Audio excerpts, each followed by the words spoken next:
여러분 안녕하십니까? 포항 MBC 뉴스데스크입니다. 현대제철 노사가 여당의 민생 전담 기국격인 을지로위원회와 간담회를 갖고 산업용 전기요금 인하를 요청했습니다.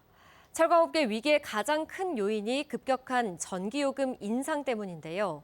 그동안 대립관계에 있던 현대제철 노사가 모처럼 한 목소리를 낸 건 그만큼 상황이 절박하다는 뜻입니다. 김기영 기자가 보도합니다. 현대제철은 지난해 포항 2공장을 폐쇄하고 중기사업부를 매각했습니다.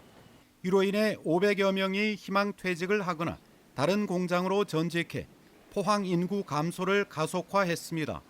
구조 개편에도 불구하고 포항 공장은 매월 100억 원 가까운 적자를 벗어나지 못하고 있습니다.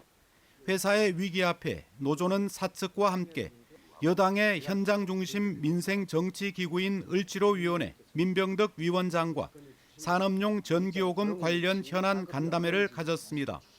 노조는 산업위기 선제 대응 지역 지정으로는 약발이 먹히지 않고 이른바 K스틸법은 먼 미래 이야기라며 응급 처방책으로 산업용 전기요금 인하를 강하게 요청했습니다.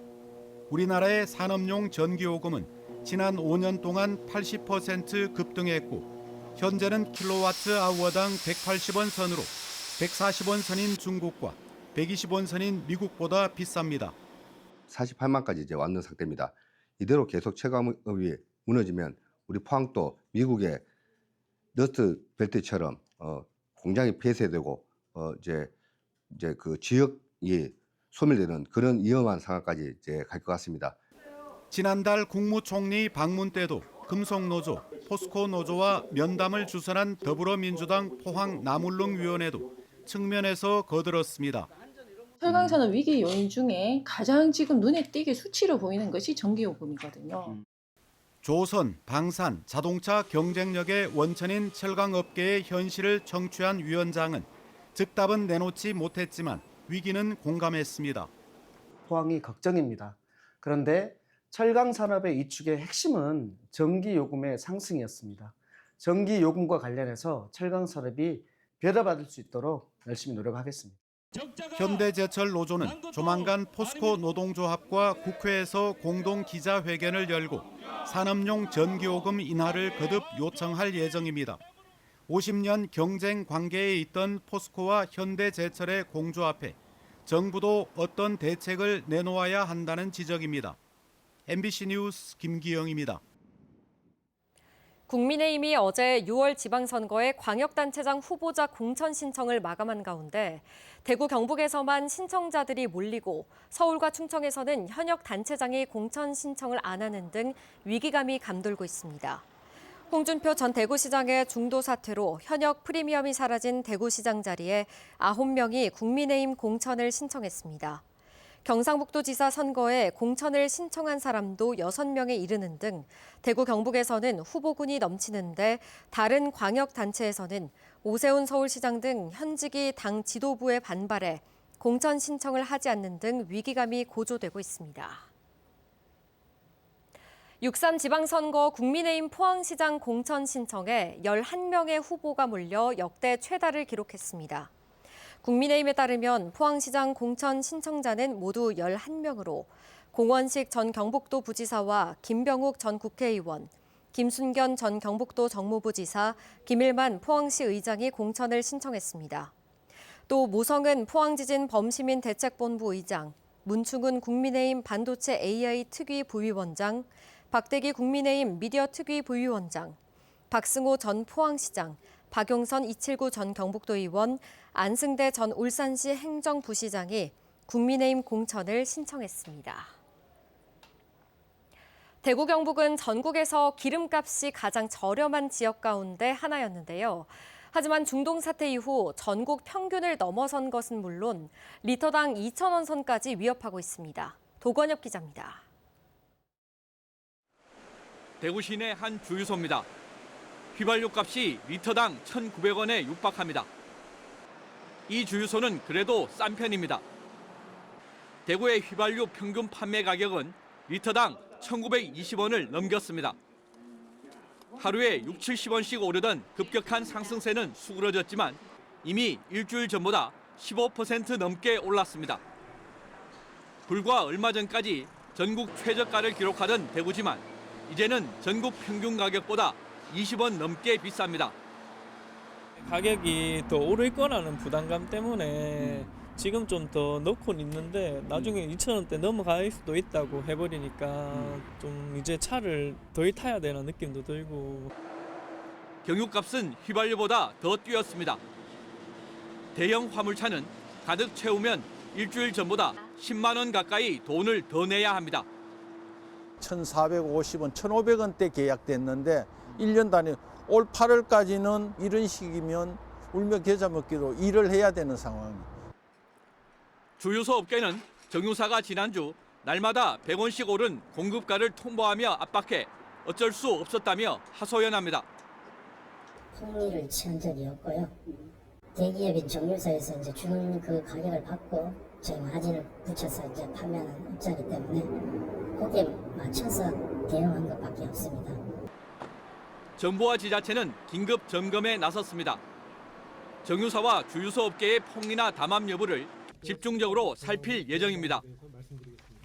최근에 과도하게 인상된 석유 제품에 대해서는 최고 가격 제도를 신속하게 도입하고 과감하게 시행해야겠습니다. 하지만 국제 유가가 110달러를 돌파하며 급등세를 이어가고 있어서 장기화될 경우 부담은 갈수록 커질 것으로 보입니다. MBC 뉴스 도건협입니다. 포항시는 공모를 통해 포항 성모병원을 24시간 화상치료센터로 선정하고 오늘 개소식을 가졌습니다. 포항 성모병원은 화상 환자가 발생하면 응급처치부터 전문 수술, 입원 치료까지 이어지는 원스톱 전문 의료 서비스를 제공합니다. 그동안 경북 동해안권에는 화상 전문 의료기관이 없어 야간이나 휴일에 사고를 당한 환자들은 대구 등 타 지역으로 가야 하는 불편을 겪었습니다. 울진군은 오늘부터 오는 13일까지 다문화 가정 모국 방문 지원 사업 대상자를 모집합니다. 올해는 6가정을 우선 선발할 계획이며 선발된 가정은 왕복 항공권과 함께 일정에게 체재비도 지원받습니다. 이 사업은 장기간 고향을 방문하지 못한 결혼 이민자와 자녀에게 모국 방문 기회를 제공해 가족 간 유대감을 높이고 정서적 안정을 돕기 위해 마련됐습니다. 인구 구조를 보면 경북도민 가운데 28%가 노인입니다. 16개 시군이 인구 감소 지역으로 지정되며 지역 소멸이 현실로 다가온 상황인데요.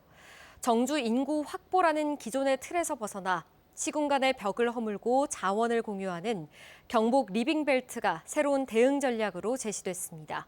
김경철 기자의 보도입니다. 경상북도의 인구 지도가 갈수록 빠르게 변하고 있습니다. 지난달 집계된 경북의 65세 이상 고령 인구는 69만 4천여 명으로 전체의 27.79%를 차지했습니다. 도민 4명 중 1명 이상이 노인인 셈인데 전국 광역 시도 중에서도 최상위권입니다. 특히 의성군 등 일부 시군은 이 비율이 40%를 상회하며 노동력 상실과 공동체 위축이 현실화되고 있습니다. 기존의 출산 장려금이나 단기 유입책은 이미 한계에 부딪혔다는 지적이 나오고 있는 가운데 최근 행정 경계를 초월한 경북 리빙벨트 구축이 그 대안으로 떠오르고 있습니다. 도내 22개 시군 중 16곳이 인구 감소 지역으로 지정된 만큼 이제는 정주 인구에만 매달리지 말고 지역으로 가는 생활 인구를 시군이 공동으로 관리하고 활용하자는 겁니다. 실제로 지난해 기준 경북의 생활 인구는 주민 등록 인구의 3.8배에 달하고 특히 영덕과 청도 등은 외부 유입 인구가 지역 경제를 지탱하는 핵심 축이 되고 있습니다. 이 문화유산이라든지 어떤 해양자원 또 산업자원 이런 부분들을 보유하고 있기 때문에 시군 간 연계 협력을 통해서 이런 생활 인구 확대가 필요하다고.